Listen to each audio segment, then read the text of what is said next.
Mga pulis na kasama sa narco-list, idedeklarang awol kapag hindi pa nag-report sa loob ng 11 araw. Detalye mo na kay Eagle News reporter Janet Prado. Nagbabala ang pamunuan ng pambansang pulisya sa mga tauhan nila na nakasama sa tinaguriang narco list na idideklara nilang awol o absent without leave ang mga ito kapag hindi agad sila nag-report para magbigay ng kanilang salaysay.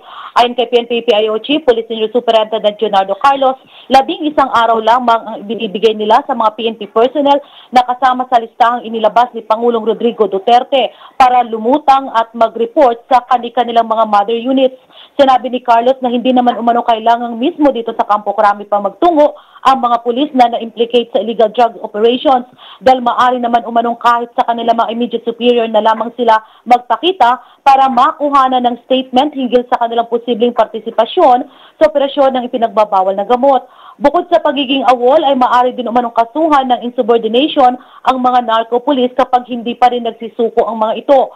Pero paliwanag ni Carlos, ito ay kung hindi nila maipapaliwanag mabuti kung bakit natagalan sila sa pagre-report, gayong linggo pa lamang ng madaling araw inilabas ni Pangulong Rodrigo Duterte ang nasabing listahan. Magkagayon man, tiniyak naman ni Carlos na kinukonsidera naman umano nila ang area of assignment ng mga pulis na nasa narco list at kung saan nakadeploy ang mga ito.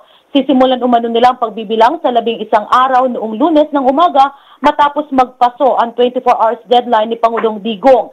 Sa 98 na mga law enforcement personnel na nasa narco list, 43 pa lamang ang nagpapakita sa Campo Crame para magbigay ng kanilang sariling pahayag sa pagkakadawit ng kanilang pangalan sa operasyon ng iligal na droga sa bansa.